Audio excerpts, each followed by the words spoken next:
Okay. Well, nice to meet you. I'm Michelle. Nice to meet you, Michelle. Perfect. All right. So starting off hard, what's your favorite color? My favorite colors? Mhm. Oh, God, blue. Blue? Okay. Which shade of blue? I was gonna say you're wearing a lot of this. Yeah. What shade of blue? Lighter, Indigo. darker? I like indigo. All right, that's Yeah, a cool one. it's a fun actually. molecule, too. All right. And what are some of your favorite hobbies? Geez, so I read quite a bit, not just for science and that kind of thing, but I read a lot of science fiction, a lot of fantasy, and a lot of comic books, actually. Oh, really? Yeah, not the superhero stuff. I read some of the more kind of independent things, but I also do. I run quite a bit. I'm an Oh, avid that's runner as well, cool. too, yeah. What's your favorite trail here? Trail? Oh gosh, so I do some of the down at Mary C. Riley Park, that kind of area, that kind of stuff, so kind of South Austin area. Alrighty. But then honestly, I kind of just run around my neighborhood. So I have a route that I go through up around Hyde Park and stuff like that and everything. You might see me out there running really late at night. Yeah, I kind of run in the evenings. All right. And do you have any pets? Yeah, I have a dog. So I have a 2-year-old pit bull mix. Her name's Dee Dee. Dee Dee? And, Oh, yeah, that's cute. short for Delilah. Yeah. Aw, that's Yeah, adorable. she's great. Okay, and what shows, if any, are you currently watching? What We Do in the Shadows. That one's a fun Never one. heard of it. Yeah, no, it's great. It's on FX. It's kind of it's a comedy about vampires. Oh, you know, it's, I will definitely look Yeah. into that. it's interesting. And then I don't know. Yeah, that's one of the ones. And then again, I'm also into science fiction, so all the Dune stuff that's come out recently, the movie and then the new TV show that's out. I've been watching those. That's cool. Mm-hmm. Okay, and now who or what inspired you to pursue a career in chemistry? My high school chemistry teacher. Really? Yeah, Aw. John McKiernan. It was AP chemistry, and I Sounds just about right. yeah, I was just always been kind of broadly interested in science, and depending on what I was taking in school at the time, that was what I was interested in. So I remember having a lot of strong memories of being very interested in space stuff when I was earlier, astronomy, those kinds of things. Like anything that NASA was doing, I thought was super cool. And then when I got to high school and started learning more about specific disciplines, when science was not just like you're taking the science class, Yeah. but now you're taking specific sub-disciplines. I got really into kind of biology, chemistry, and physics. Those were the ones that I liked. And I just kind of gravitated towards chemistry ultimately as essential science, I think. Okay, and then if you didn't do chemistry, what else would you have done? Oh, I probably would have done physics. Physics? Yeah. More STEM? More STEM? Yeah, more STEM, yeah. But engineering is something that I think a lot about. But if I wasn't in as a physical chemistry researcher, I probably would have gone into something like high energy physics. Okay. I'm really interested in just how matter is made up of stuff. And so in chemistry, we usually stop at atoms, Yeah. right? But really, I've been doing a lot of just some outside reading for my own education about things like quantum field theory and things about like high energy physics type things, particle physics, just to understand a bit better where some of the things that I teach in some of my chemistry courses come from. So, That's cool. That's very cool. yeah. Okay, and actually, speaking of what you said, what classes are you currently teaching? Currently this semester I'm teaching CH354, which is introductory quantum mechanics. So in your early chemistry courses, you learn all these rules, things like Hund's rules, right? You put electrons in orbitals certain ways. You learn atomic structure, right? So you learn about orbitals, and we tell you absolutely nothing about where they come from. And so in my class, you get to learn all the fundamental physics that tells you where those things actually derive from. Yeah. That's cool. Okay, and then what are your favorite and least favorite parts about being a professor? Well, favorite parts are, there's a lot. So if I had to choose just one, I'm sorry, I'm going to choose a few. But I get to work with wonderful students, right, which is great. So undergraduates like yourself, but then also graduate students. So I get to work with a lot of folks where we're doing science together, and it's a creative enterprise. So that's, you can have an idea, you have a laboratory, you have to just go off and pursue it, right? Which is just great. And that's the other aspect I really like about it, is that if I do have an idea, I don't have a boss who's going to tell me no. So I can kind of go off in the laboratory and do that thing, right? The downside, though, is that as a faculty member, there's a lot of things you get asked to do, and there's a lot of things that you're often interested in, and there's only so many hours in a day. So it can, even though I don't have a boss telling me what to do, oftentimes it works out that you are committing to a lot of things, and so burnout and those kinds of things can be somewhat problematic, right? But you just got to make sure to not bite off more than you can chew. Okay, and then we saw that you're doing like multiple research projects concurrently all at the same time. Yeah, yeah, it's kind of a lot, but we kind of wanted to know what like your schedule kind of looked like in that aspect. Oh my gosh. When I set my schedule, I have, of course, my teaching obligations, right? So those come foremost because I can't change when those are scheduled, right? So I build everything kind of around that. So usually on the days that I teach, those mornings, so I teach in the afternoon this semester, so those mornings I will usually set aside for student meetings with my research group, things like that. So those become kind of pretty full days. And then that tries to free up other days during the week when I'm not teaching for actually doing science, right?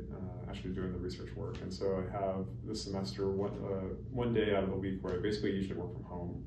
And that allows me to get moving on writing, on reading, those kinds of things. Things that can really just focus in my home office. Other days it's kind of more mixed. Those meetings I'm here on campus with collaborators. My research group is very collaborative. So we have a lot of different projects that involve not just my group, but Dr. Carlos Baez next door, or Dr. Zach Page across the way at NHB, things like that. And so we're often meeting getting updates from students and things like that, how those projects are moving, evolving. And then now I'm also working on a lot of collaborative grant applications to start new projects. And so meeting with folks involved in those projects as well. And so it can be quite a bit. But generally, the 9 to 5 type hours when I'm on campus are usually filled with meetings. And then the evenings is when I get some time to actually be a scientist. So, yeah. Sounds like a lot. It's a lot. You're very excited. Yeah. All right. And then what's your favorite research you've done like thus far? Like it can be like any, like from like elementary school to now, like the favorite thing you've done. It's like asking a scientist like which of your children is your favorite one? Or I guess you could do top 3. Yeah. I don't know. I mean, I guess I'll cop out and say some of the stuff we're doing right now is really exciting. So one thing we've been pushing that's been really fun is, so in my laboratory, we do a lot of work to look at chemical reactions using light. So we'll start off with some kind of chemical reaction using a very short burst of radiation, a very short burst of light from a laser, and then you wait some period of time and you probe it using another laser pulse, right? So you can use this as a way to kind of like film the reaction, right? That's a really gross oversimplification, but it kind of gets the idea across, right? And in truth, actually, all of my research work, even since I was an undergraduate and in graduate school, has been measurements of that type, one or another. These kind of stroboscopic measurements, using very short pulses of light. I've always been interested in lasers, and so I kind of gravitated towards that. But the thing we're doing now that's really new in that whole field is trying to couple those kinds of experiments with microscopy. So we can now focus the light down using a microscope. There's some tricks to doing that. Using short laser pulses and microscopes usually don't go together all that well, but now we can actually look and seeing how, is a material completely uniform, or are there differences depending on what part of the material I look at, right? And we can also look at things like energy transport doing that way, because I can pump the system at one point in space and I can probe it someplace else. So I can then ask, like, if I put energy here, how long does it take to actually show up over here, right? Things like that. And getting those kinds of spatial correlations is something which is completely new.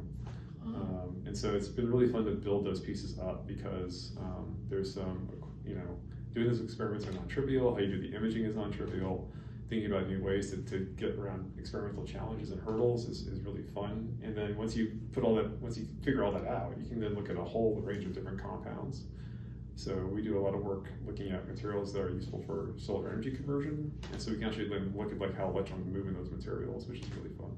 That's cool. Yeah. What's the biggest hurdle you've kind of overcome so far? There's a lot.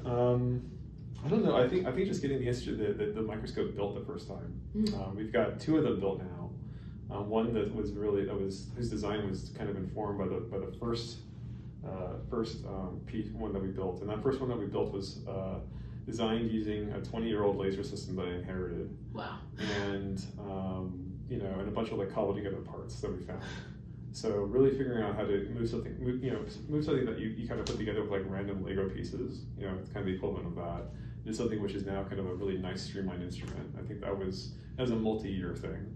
Oh, wow. And a multiple student, multiple personnel thing to build all that up. And so that was really fun to figure out. That's cool. All right, and so you probably expected this, but we know that you founded Create, and so we kind of wanted to know what inspired you to kind of go and find that. Oh, geez. Yeah, so Create is it's a program that I work with Austin Community College, connecting research and education in Texas. It's had a few names before that. It kind of, basically, the program actually started off with the name GREAT. It was focused on green energy research. Oh, wow. And we kind of gradually morphed it to be broader and broader and broader as more people got interested in it. But really, it kind of started off with the program I was involved with as a postdoc at USC. So I was at the University of Southern California, and I was working with a faculty member who had some very strong connections to Cerritos College, which is a local community college.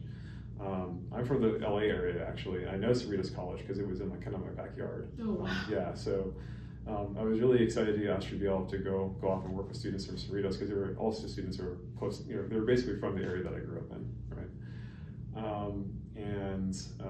We brought students in from Cerritos College to do some summer research at USC, just one or two a year, very few number, but the students were really hungry for research is what I found. They were really, even more so than some of the undergraduates at USC. The first student I worked with, he was fantastic. He actually ended up getting 3 publications with me. Wow. Over the course of his time in the program. And later on, actually, he transferred to USC to actually finish his 4-year degree.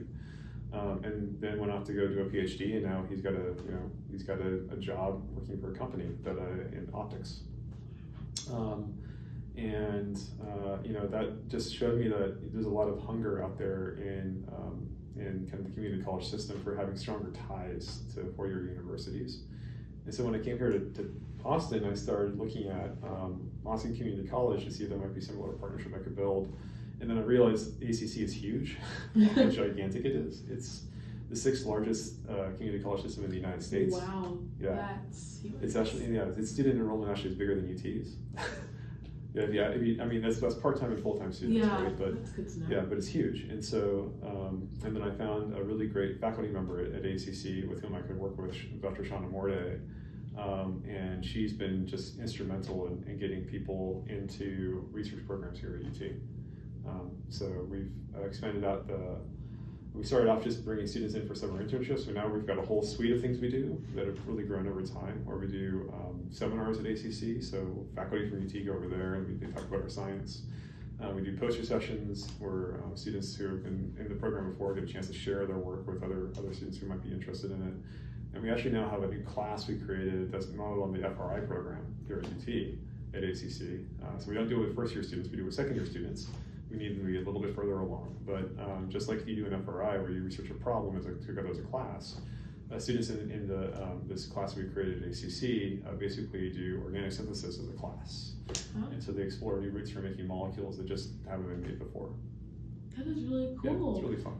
All right, and then I was gonna say, so where do you see the program being in a couple of years? Do you expect it to expand even more? What do you see for it? Oh, geez, that's a great question. I do see it expanding. I get more and more interest from faculty here at UT when they hear about it. So, folks want to incorporate pieces of it or support for a student in some of their grants when they write them, which is just great. It means we can take on more people. A big area of support we've had very recently is through the MERSEC Center here on campus. So the Center for Dynamics and Control of Materials, the CDCM, is this big NSF-funded center on material science and engineering. I'm actually the faculty education director for it. I have a whole suite of staff I work with there in that area.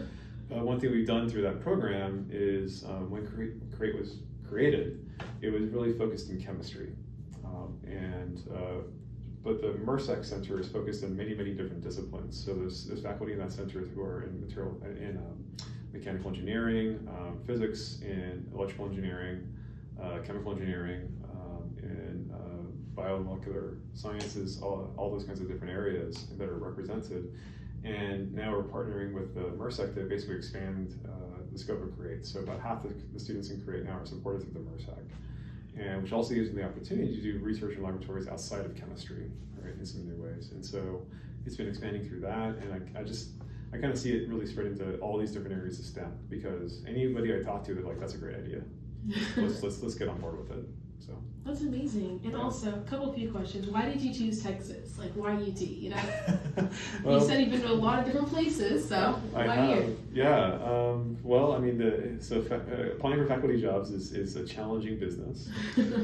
So there's only so many positions open in a given year, and you know, and so a lot of people who go into the academic job market will shoot the works. They apply all over the place. But I was lucky to get an offer here at UT and at a couple other choice schools actually. And so I was lucky to have choices. Not everybody gets that. But I ended up choosing Texas in part because I really liked Austin as a city. I thought it was just a really wonderful place to be. It was like kind of like this growing city, you know, you kind of get this impression of that. And it felt like it was a very exciting town, you know, that really didn't have a cap on it just yet. I liked the weather. I'm from Southern California. The fact that it doesn't snow here is quite nice. Generally speaking, I know that there's times that it does, and it wreaks havoc in the city. Oh, but, horrible. Yeah. Very horrible. But yeah, for the most part, you know, it's on the hotter side of things, and I kind of appreciate that. And you know, I just felt that the university here too was a really great place to do work. So you know, my work's kind of in the border of chemistry, physics, material science. And I felt there was a really good basis for all of that here in Texas, and a lot of willingness of people to kind of cross disciplines, right? So I felt I could find good collaborators here, and I was right. I have. So my research, I think, has really benefited from coming to UT. Yeah. That's cool. All right, and lastly, if you could be any animal for the rest of your life, what would you be? The other questions I had an answer for, but now I got to think. I don't know.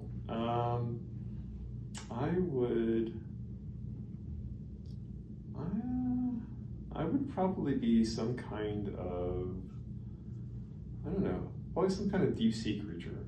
Okay. I don't know what that would be. Just I need to think about it a little bit. But the reason I say that is because I think, you know, if you think about places on the planet that are still relatively unexplored by humans, you know, where you know, the deep parts of the ocean is one of those. And so I think there's just things down there and stuff like that. It's kind of the next frontier for it is a frontier for exploration, right? Yeah. And so, you know, being something that could explore down there, I think would be pretty interesting.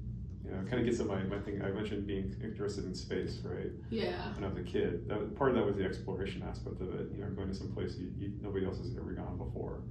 And so, you know, if you think about frontiers on Earth, where that can still happen, you know, the oceans, I think, are one of them. So. Yeah. That's a great answer. Yeah. That's what I think I've heard by far. Thank you. And lastly, would you mind doing a little TikTok with us? Oh, geez, sure. Yeah. All right, you have to set up the TikTok. Okay.